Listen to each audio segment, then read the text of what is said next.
সবকিছু মিলিয়ে অভিজ্ঞতা খুবই ভালো, এবং ভালো অভিজ্ঞতা আরো ভালো কারণ বাঁধন আপুর সাথে কাজ করছি।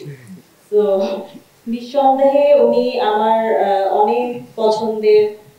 তাকে দেখে, তাদেরকে দেখে আমার লাক্সে যাওয়া। যখন ছোট ছিলাম তখন দেখতাম ওনারা লাক্স সুন্দরী, এবং ওনাদেরকে দেখে, বাঁধন আপুকে দেখে হচ্ছে আমার ইচ্ছা জাগে আমি একটা সময় যখন বড় হব লাক্সে যাব। এবং ওই সময়টা আমার আসে, এবং যখন আমি একটা সময় দেখি টিভির পর্দায় লাক্স সুপারস্টার আবার এসছে, এবং ওইটার ট্যাগলাইন ছিল দেখিয়ে দাও অদেখা তোমায়। তো ওই লাইনটা দেখে আমার জাস্ট মনে হয়েছে এটাই আমি, দেখিয়ে দাও অদেখা তোমায়, এটাই আমি।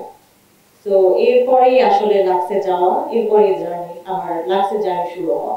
এবং লাক্স থেকে আসার পর আমার প্রথম কাজ শুরু হয় র্যাম্প দিয়ে।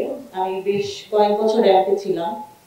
তো এরপরে আসলে একটা ওয়েব সিরিজ বিলাপের মাধ্যমে আমার অভিনয় জগতে আসা, এবং সেটি ডিরেক্টর ছিল সানি সানোয়ার ভাইয়া, এবং ওখান থেকেই উনি আমাকে চেনেন। তো উনি যখন খুঁজছিল এশা ক্যারেক্টারের জন্য কাউকে, তো উনি অনেক অডিশন নেওয়ার পর হঠাৎ করে ওনার মাথায় আমি আসি। তো এর আগে উনি আমাকে একটা ওনারই ফিল্মের একটা গানের জন্য বলেছিল। তো তখন আমি ওনাকে বলেছিলাম ভাইয়া আমি আসলে লিড নায়িকা হতে চাই, আমি কোনো গানের আইটেম করতে চাচ্ছি না। তো এটা আমার মাথায় ছিল আসলে। He is such a nice person, এবং উনি আমাকে মনে করেছে ওই সময়টাতে। এবং এশা ক্যারেক্টার একটা lead character, one of the lead character. So উনি যখন এটার জন্য আমাকে কল করেন, আমি আমি আসলে অসম্ভব খুশি হই।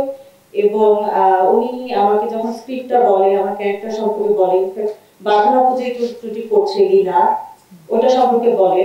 তো আমি আসলে খুবই হ্যাপি হই, এবং আমি ভাবছিলাম আমি কি কাজটা করতে পারবো, কারণ আমাকে অডিশন দিতে হবে।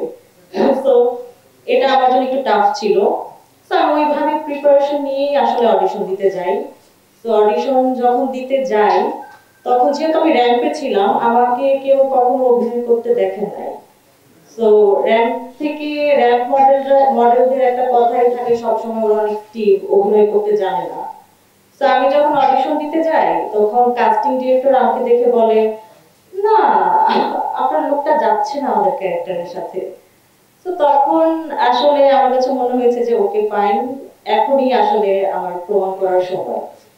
লুকটা চেঞ্জ করা যায়, বাট অভিনয়টা যার মধ্যে থাকে সে একটা না একটা সময় যে পারি। তো অডিশন দেওয়ার পর আমাকে অনেকদিন কোনো কিছু জানানো হয়নি। প্রায় 1 মাস পর আমাকে কল করে জানানো হয় ইউ আর সিলেক্টেড। তো এটা আমার জন্য খুবই একটা খুশির আনন্দের সময় ছিল। এবং যখন আমি জানি বাঁধন আপু আছে এটাতে, প্রথমেই তো জানতাম বাঁধন আপু আসলে আগে সিলেক্টেড হয়েছিল। তো এরপরে যখন তখনই যখন জানতাম, আমার খুবই ইচ্ছা ছিল ওনার সাথে স্ক্রিন শেয়ার করার, এবং আলহামদুলিল্লাহ সেটা হয়েছে। এবং এবং আপু অনেক সুইট, অনেক সুইট। উনি আমার senior, but she is like a friend. একদম উনি অনেক ফ্রেন্ডলি।